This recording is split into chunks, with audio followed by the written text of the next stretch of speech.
শিক্ষার্থী বন্ধুরা, আজকে ছোট্ট একটি টপিক নিয়ে আলোচনা করব যে কৃষি ক্ষেত্রে রসায়ন কিভাবে আমাদের কাজ করে।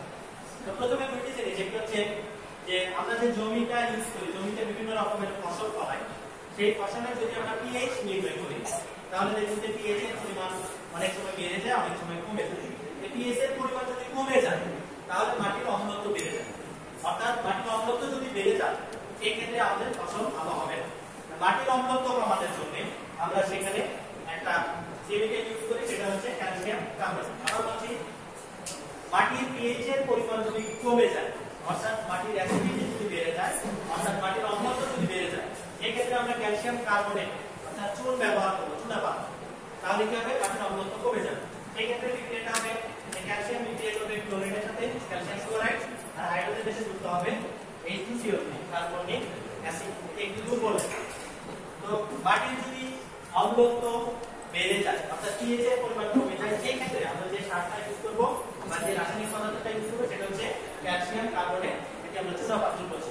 অন্যদিকে মাটির অম্লত্ব যদি কমে যায় অর্থাৎ পিএইচ এর পরিমাণ যদি বেড়ে যায় বা ক্ষারের পরিমাণ যদি বেড়ে যায়, সেই ক্ষেত্রে আমরা অ্যামোনিয়াম সালফেট এটাকে আমরা ইউজ করব। এটাকে যদি ব্যবহার করি তাহলে মাটির অম্লত্ব আবার বেড়ে যাবে। বিক্রিয়াটা কি হবে? যে অ্যামোনিয়াম সালফেট ও ক্যালসিয়াম হাইড্রোক্সাইড অর্থাৎ ক্ষারের পরিমাণ বেশি আছে, এই ক্ষারের সাথে বিক্রিয়া করে এখানে তৈরি হবে ক্যালসিয়াম সালফেট আর হচ্ছে অ্যামোনিয়াম হাইড্রোক্সাইড। অর্থাৎ অ্যামোনিয়াম সালফেট যদি আমরা মাটিতে ইউজ করি তাহলে মাটির অম্লত্ব আবার বেড়ে যাবে, আস্তে আস্তে বেড়ে যাবে।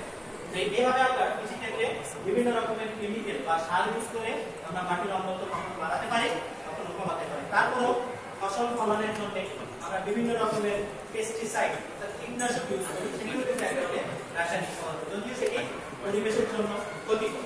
তো আমরা মাটির পিএইচ এর মান নির্ণয় করি যদি আমরা প্রয়োজন মতো সার ব্যবহার করে বিভিন্ন ফসল ফলাই তাহলে আমরা বেশি পরিমাণে ফসল আমরা পাবো। আরেকটা বলছি যে মাটির অম্লত্ব যদি আমাদের বেড়ে যায় তাহলে সেটা কমানোর জন্য আমরা ক্যালসিয়াম কার্বনেট ব্যবহার করবো, ডিগ্রেডি লেখা আছে। আর মাটির অম্লত্ব যদি কমে যায় সেটি বাড়ানোর জন্য আমরা অ্যামোনিয়াম সালফেটকে সার হিসেবে মাটিতে ব্যবহার করবো। আজকে এই পর্যন্ত ভালো থাকা।